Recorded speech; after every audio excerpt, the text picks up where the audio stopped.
arrivons au rendez-vous de 15 heures. Votre rendez-vous ex-21h sportif déménage et revient à sa case initiale de départ. Le retour du 15h sportif avec la découverte d'une grande activité sportive. Aujourd'hui, vous allez découvrir quelle est notre première activité sportive que nous allons découvrir dans cette émission. Soyez les bienvenus, nous sommes ensemble jusqu'à 15h30 et c'est parti.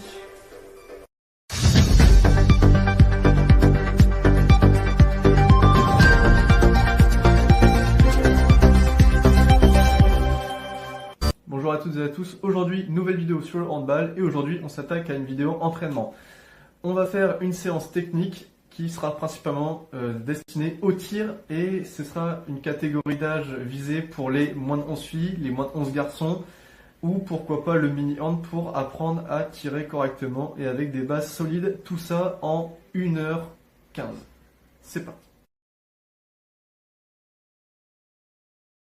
Avant de débuter cette séance, on va effectuer un échauffement de type articulaire. Avant de débuter la séance, il est primordial de s'échauffer convenablement. Donc c'est pour cela qu'on va commencer par un échauffement de type articulaire. En tout premier, on va avoir le cou.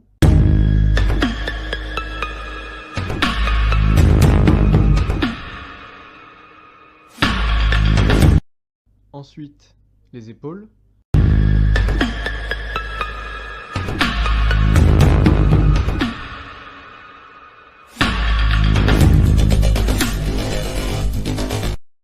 Les coudes.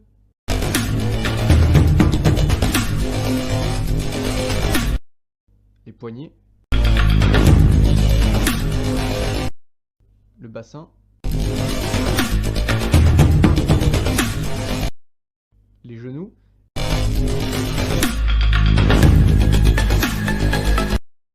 Et on termine avec les chevilles. Ensuite, on effectuera un deuxième type d'échauffement, c'est-à-dire musculaire / cardiovasculaire. On débutera donc avec un touchdown progressif. On débute cette séance avec un premier exercice de fixation, réception, tir. Le concept est que les pratiquants sachent effectuer une bonne conduite de balle jusqu'à la ligne des 9 mètres, puis y effectuer avec l'intention de tirer comme en situation de match. Ensuite, le pratiquant effectue une passe à un coéquipier qui se trouve soit à sa droite, soit à sa gauche, à une distance les séparant de 10 mètres, et qui, dès le bras levé du passeur, se met à courir pour réceptionner le ballon, puis aller au tir en extension si possible pour marquer dans le but.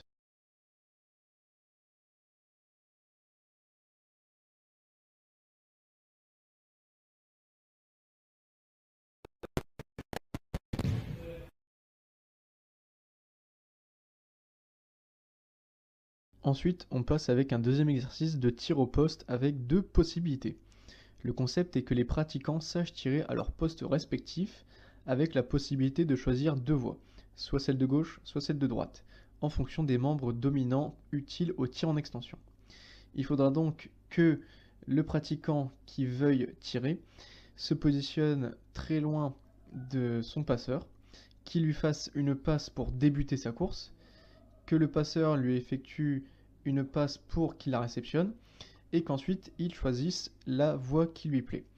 Donc soit celle de droite, soit celle de gauche, et qu'il effectue un tir en extension.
Et enfin, on termine avec un troisième exercice de tir au poste avec parcours.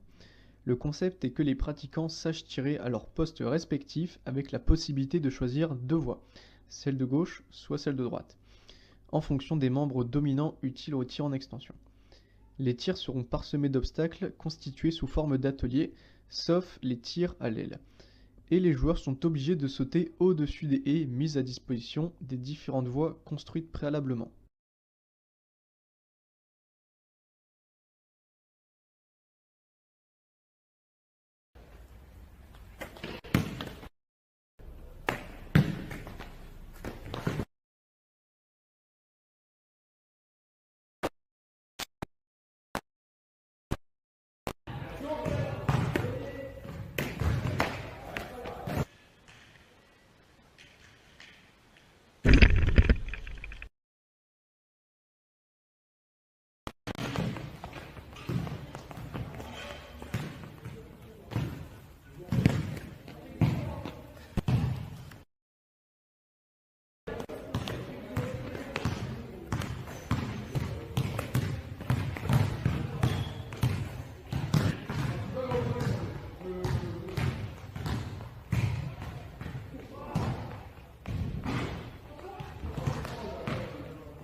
Bien évidemment, nous terminons avec des étirements en fin de séance qui sera prise en charge par un ou plusieurs joueurs et qui ces derniers prendront note pour ne pourquoi pas prendre en charge l'étirement pour une séance ou pour un prochain match.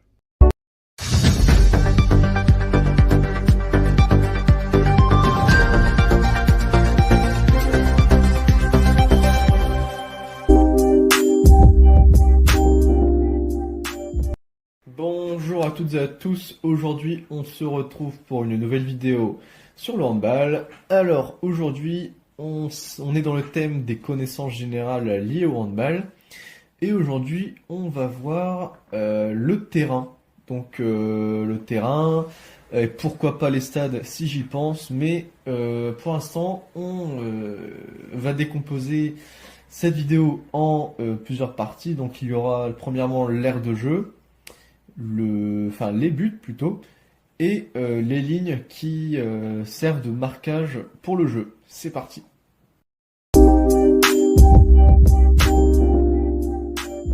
Alors, on commence par le terrain. Donc le terrain, comme j'ai pu le dire dans d'autres vidéos si tu les as vues, est composé de plusieurs parties et surtout structuré avec 40 mètres de longueur et 20 mètres de largeur. Donc dans le terrain, il y a quoi? Il y a des buts, des aires de jeu et des lignes. Alors, il y a les lignes de but, la zone des 6 mètres, on dit ça comme ça, ou surface de jeu, de but plutôt. Des lignes de sortie de but, des lignes de limitation du gardien, la ligne de jet de 7 mètres, donc communément dans l'esprit populaire de tout le monde, on va dire c'est le penalty. C'est comme au foot, sauf qu'au foot ça se trouve à 9 mètres, au handball ça se trouve à 7 mètres et ça s'appelle le jet de 7 mètres. Ensuite il y a la ligne de jet franc, donc c'est la ligne des 9 mètres, on appelle ça comme ça, hein. Ensuite, il y a la ligne de remise en jeu, donc on va dire c'est la moitié de terrain, voilà, c'est ce qui sépare le terrain en deux. Ensuite, il y a la zone de remplacement, donc si tu joues au handball, tu sais qu'il y a des petites bandes jaunes au sol pour montrer l'emplacement où tu dois aller quand tu te fais remplacer ou tu dois être remplacé. Donc je dis ça depuis tout à l'heure, mais je vous mets un petit schéma depuis tout à l'heure pour vous expliquer et pour que vous mettiez dans le contexte et que vous sachiez déterminer ce que c'est.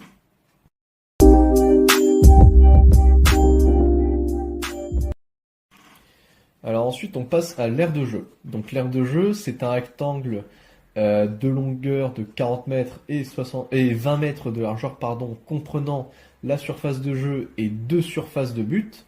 Les grands côtés sont appelés lignes de touche, les petits lignes de but, donc entre les montants, ou lignes de sortie de but, comme j'avais pu le dire précédemment avec le schéma. Une zone de sécurité devrait entourer l'aire de jeu. Sa largeur est au moins d'1 mètre de long de la ligne de touche et de 2 mètres derrière la ligne de sortie de but. Il n'est pas autorisé de modifier les caractéristiques de l'aire de jeu pendant le match de sorte à avantager une seule équipe.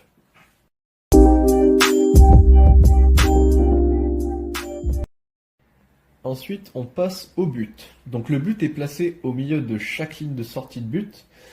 Les buts doivent être solidement fixés au sol ou au mur, derrière eux, s'il y en a un, bien évidemment. Ils ont une hauteur interne de 2 mètres et une largeur de 3 mètres. Les montants de but sont reliés à une transverse. Leurs arêtes postérieures est alignée sur le côté postérieur de la ligne du but.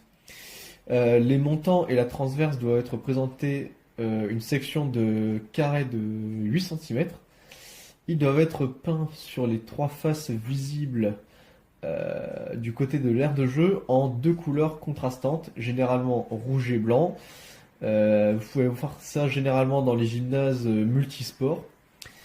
Se détachant nettement de l'arrière-plan, le but doit être muni à l'arrière d'un filet suspendu de telle sorte que le ballon qui entre dans le but ne puisse rebondir ou sortir immédiatement. Un but est marqué si la balle du tireur passe derrière la ligne de but. Et les buts sont situés à chaque extrémité du terrain.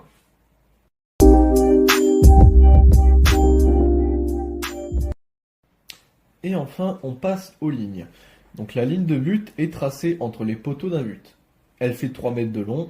La ligne extérieure, donc la ligne arrière ou ligne de sortie de but, prolonge la ligne de but au fond du terrain, de façon que le but se constitue au milieu de la ligne. Les deux lignes extérieures délimitent le terrain en longueur, donc de 40 mètres. Les lignes latérales, donc lignes de touche, délimitent la largeur du terrain, c'est-à-dire 20 mètres.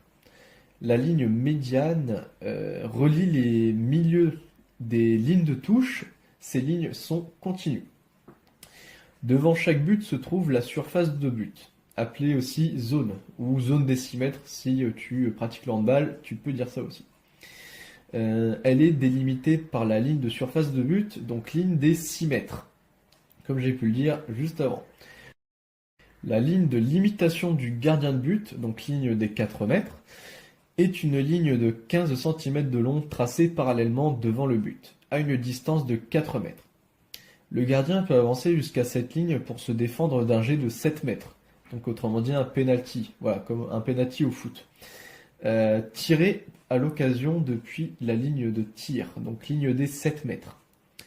Une ligne de 1 mètre de long parallèle à la ligne du but, placée à 7 mètres du but.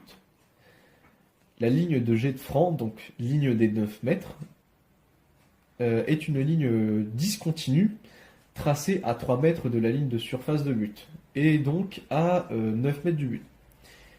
Les traits de la ligne de jet franc, donc ligne des 9 mètres, ainsi que les intervalles mesurent 15 cm. Toutes les lignes tracées sur l'aire de jeu font partie intégrante de la surface qu'elles délimitent.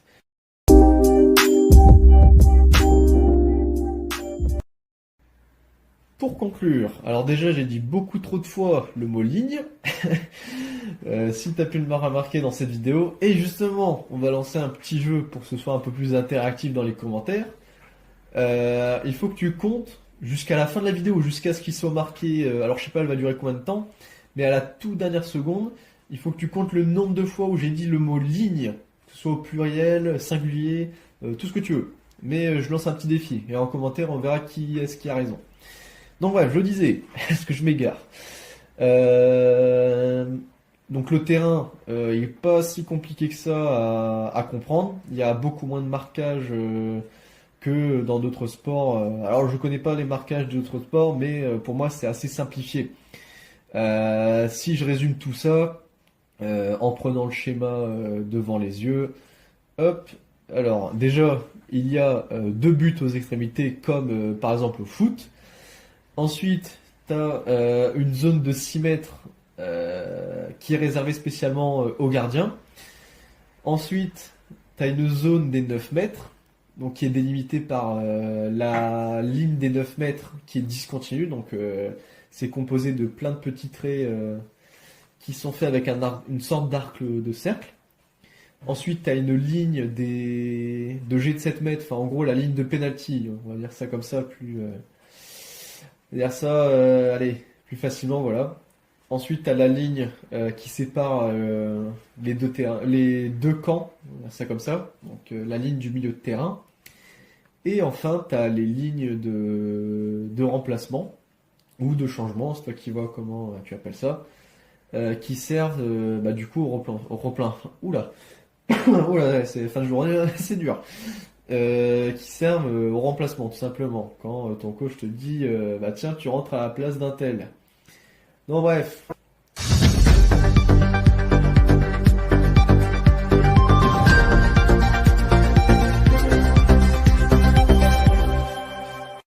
Mes petits poussins, mes petits poulets, vous pouvez voir s'afficher sur votre écran les réseaux sociaux, mais aussi le compte YouTube d'AdoKids TV.